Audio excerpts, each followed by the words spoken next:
Je veux rappeler à chacun d'entre nous aujourd'hui que nous ne sommes pas victimes de nos circonstances, mais que nous sommes des vainqueurs.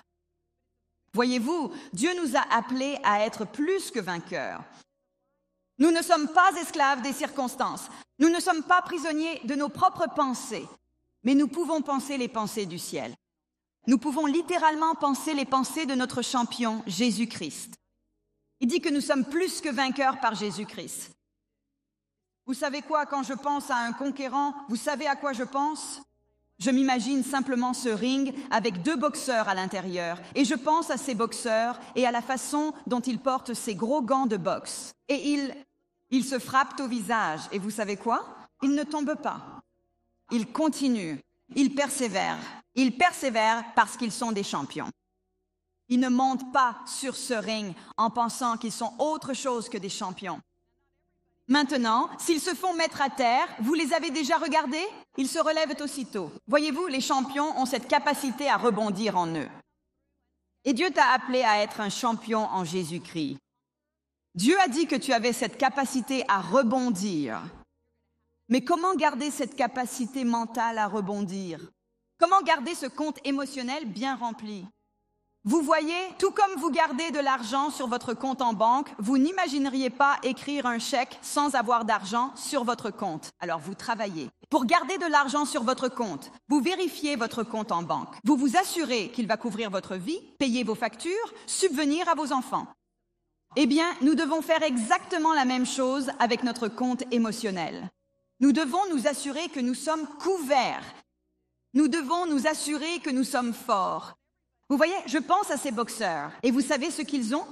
Ils ont une force mentale. Ils ne montent pas sur le ring pour abandonner dès qu'ils reçoivent un coup. Ils ne se disent pas que c'est fini. J'abandonne. C'est terminé pour moi. Non. Ils ont préparé leur esprit. Ils se sont mis dans un état d'esprit où ils savent qu'ils sont des champions.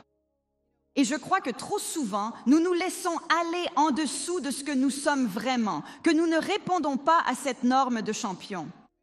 Écoutez, Dieu a donné sa vie pour nous à travers Jésus-Christ. Il a donné son Fils. Alors nous devons nous attacher à cette mentalité de champion. La Bible dit que nous devons avoir la pensée de Jésus-Christ. Nous sommes donc censés attacher notre esprit à l'esprit du Christ. Qu'est-ce que Dieu dit de vous aujourd'hui? Vous devez faire le point sur ce que vous pensez de vous-même. Avez-vous des pensées de champion? Avez-vous des pensées de faiblesse et de défaite?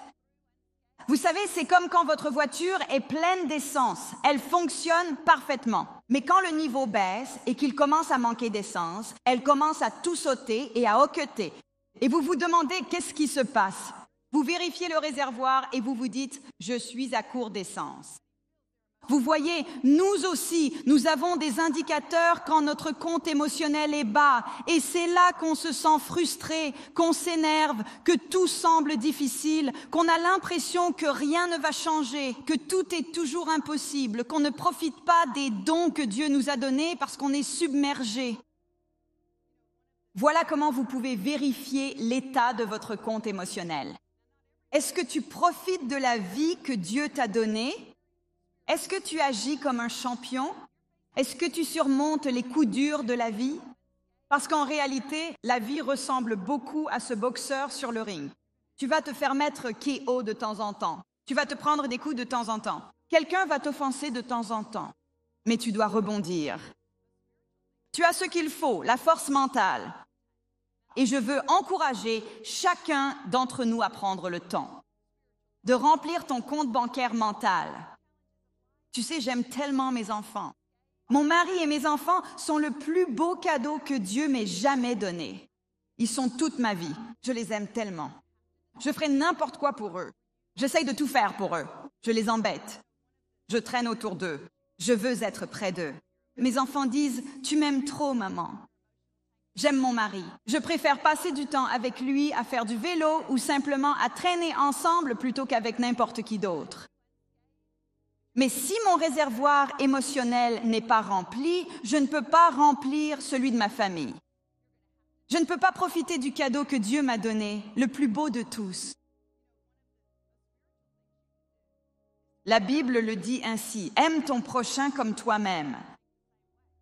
Puis-je te poser une question aujourd'hui? Comment t'aimes-tu toi-même? Comment prends-tu soin de toi? Comment te construis-tu? Tu es un être composé de 3 parties. Tu es un corps, tu es une âme et tu es un esprit.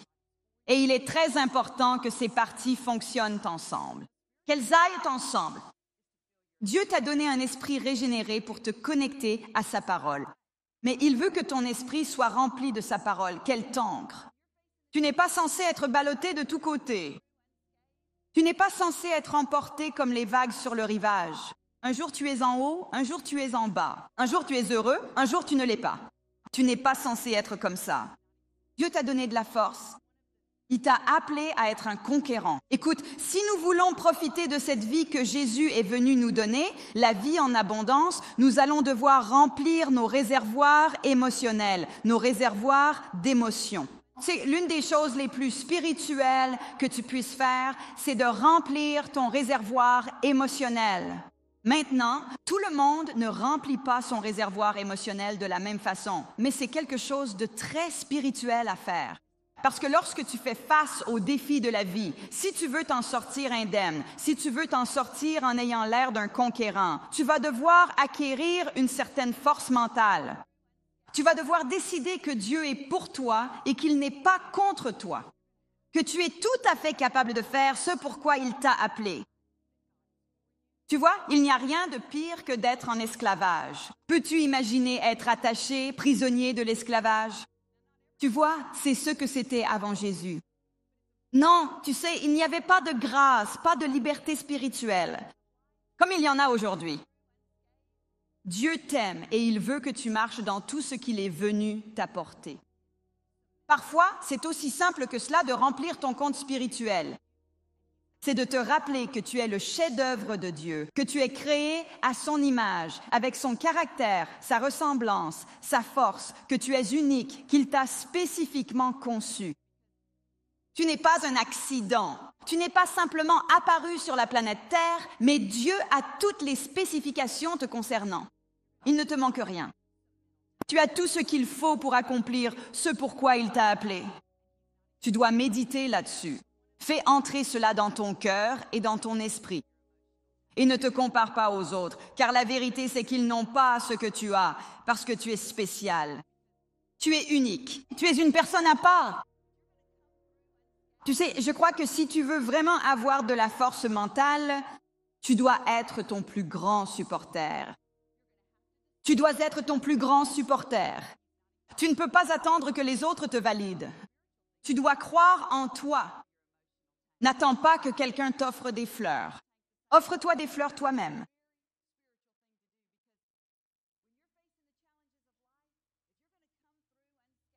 Nous devrions nous lever chaque matin et faire des déclarations de foi. Maintenant, si tu viens dans cette église depuis longtemps ou si tu fais partie de ce ministère depuis longtemps, que tu regardes en ligne, à la radio ou ailleurs, tu sais que chaque dimanche, Joël monte ici et déclare sur nous qui nous sommes en Christ Jésus.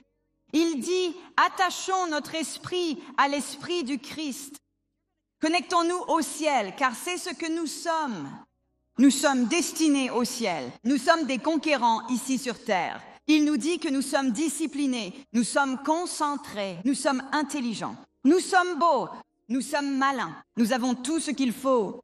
D'accord, laissez-moi juste poser cette question. Je veux que vous soyez honnête. Je n'essaie pas d'embarrasser qui que ce soit. Est-ce que je peux voir et ne soyez pas gênés si ce n'est pas le cas? Ce n'est pas grave.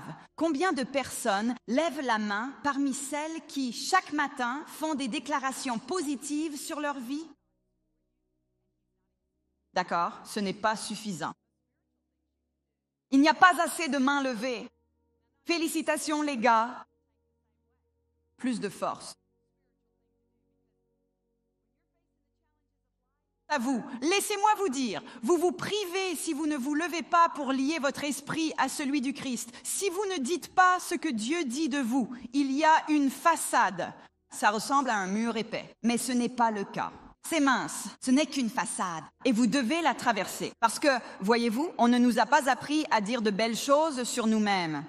On nous a appris que si l'on dit de belles choses sur soi, si l'on dit qu'on est talentueux, alors on se vante et on se targue. Mais puis-je vous dire que vous n'êtes pas en train de vous vanter ou de vous targuer?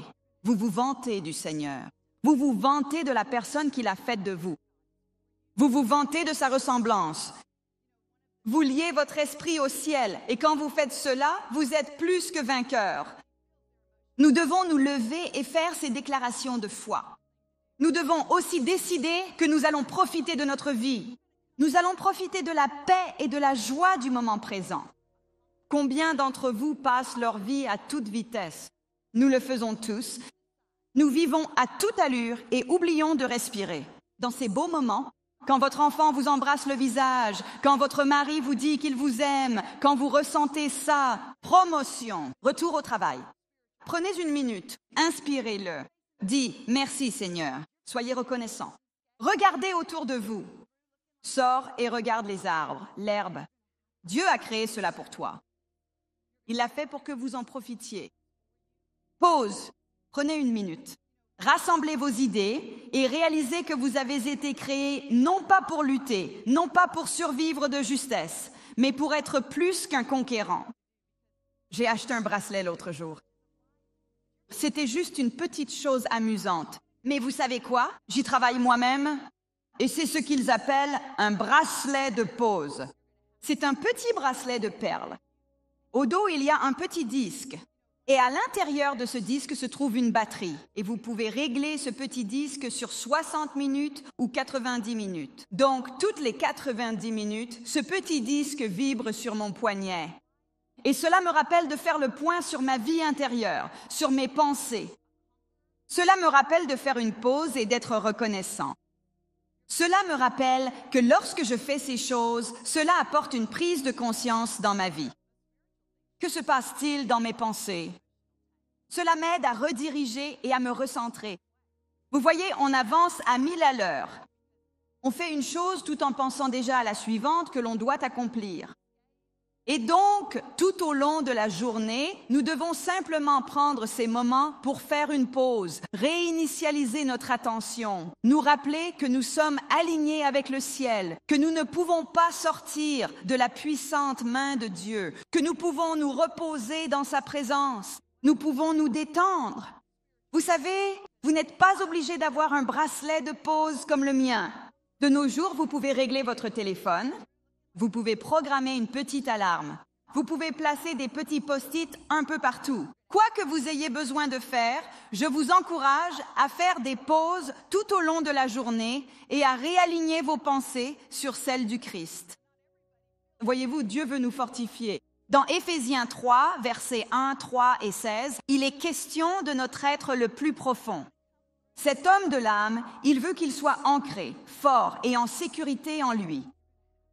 Il est dit dans Philippiens 4:8, « Assurez-vous de prendre le temps, tout au long de la journée, de penser à ces choses, des choses qui sont vraies, des choses qui sont nobles, dignes de louange, des choses qui sont de bon renom, des choses qui sont aimables. Tout ce qui est de bon renom, digne de louange. » Cette écriture nous dit cela. Vous pouvez trouver tout au long de la journée des choses dignes de louange, nobles et excellentes dans votre vie si vous prenez la peine de les chercher. Amen. Si vous prenez la peine de les chercher. Donc, si vous avez des difficultés dans vos relations, si vous êtes constamment frustré, laissez cela être un indicateur. Il est temps pour moi de commencer à déclarer qui je suis en Christ. Il est temps pour moi d'arrêter de me comparer aux autres. Il est temps pour moi de comprendre que j'ai été conçu de façon unique pour cette époque sur Terre et que j'ai des dons à apprécier. Et je vais en profiter. Je crois que si nous agissons ainsi, nous verrons l'amour et la fidélité de Dieu et nous deviendrons plus que vainqueurs. Amen.